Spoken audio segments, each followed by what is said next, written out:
Hi everyone, my name is Emily Teacher, and today we're reading The Last Dodo. If someone referred to you as a dodo, you would probably be insulted. It is a derogatory term that describes someone who is not very astute, not very smart. The origin of the English word can be traced back to the Portuguese dodo, which means a foolish person. Dodo was the name Portuguese settlers gave to the large flightless bird that inhabited the island of Mauritius in the Indian Ocean. Some people think of the dodo as a mythical creature. It is a fact that this was a real bird, however, and its story is a sad one. So let's learn about the dodo bird and why it has such a sad story. For thousands of years, until the island of Mauritius was discovered by Portuguese sailors in 1507, this odd-looking bird existed in peaceful solitude. Because there were no predatory animals on the island, the dodo had long since lost the ability to fly. And because it lacked natural enemies, it was very trusting and made no attempt to flee when approached by humans. Because of this, the Portuguese considered the bird stupid and gave it the name by which we know today, the dodo.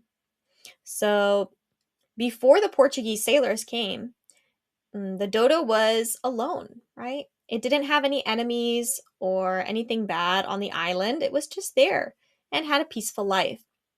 So it didn't know how to fly, and it was very trusting and nice. When people approached it, it didn't run away. So the Portuguese thought that it made the bird stupid and gave it the name dodo. Even if it had been less trusting of humans, the dodo would still have been vulnerable. It was too overweight and ungainly to run very fast.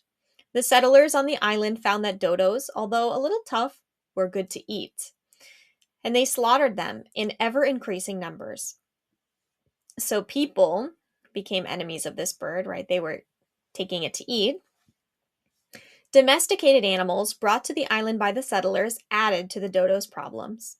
The female dodo laid a single large white egg, which it deposited on the ground, usually in a tuft of grass. Prior to the arrival of the original settlers, before the settlers came, the eggs had lain undisturbed until they hatched. To the dogs that now roamed the island, these eggs were a delicacy. The dogs scavenged the island and devoured any dodo eggs they encountered. The dodo was last seen alive in 1681. None is believed to have survived after that date. So not only were people the enemies, but the dogs that the people brought were now eating all the dodo eggs on the island. So after 1681, there were no more surviving dodos. As time passed, people began to wonder if the dodo had ever existed. Drawings done by artists who had visited Mauritius showed a bird somewhat larger than a swan, with an elongated neck, a large head, an enormous black bill, and a short tufty tail. Its plumage was grayish in color over most of its body and white on its breast. The majority of people who saw these pictures convinced themselves that such an odd-looking creature must be a figment of the artist's imagination. At that time, there was no way of establishing whether they provided an authentic record of an actual creature.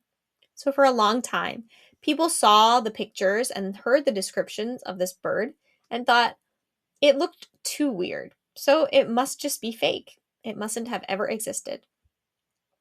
Then, in 1889, a large number of dodo bones were discovered in a swamp on Mauritius. Several skeletons were reconstructed from them and subsequently displayed in museums in London and Paris. These relics are all that remain of this odd-looking but rather lovable bird. So in 1889, they found a bunch of dodo bones, right? They reconstructed them and realized that this bird did really exist. Thank you for reading with me today. We do have links related to each story. If you want the link for this article, you can find it down in the description below.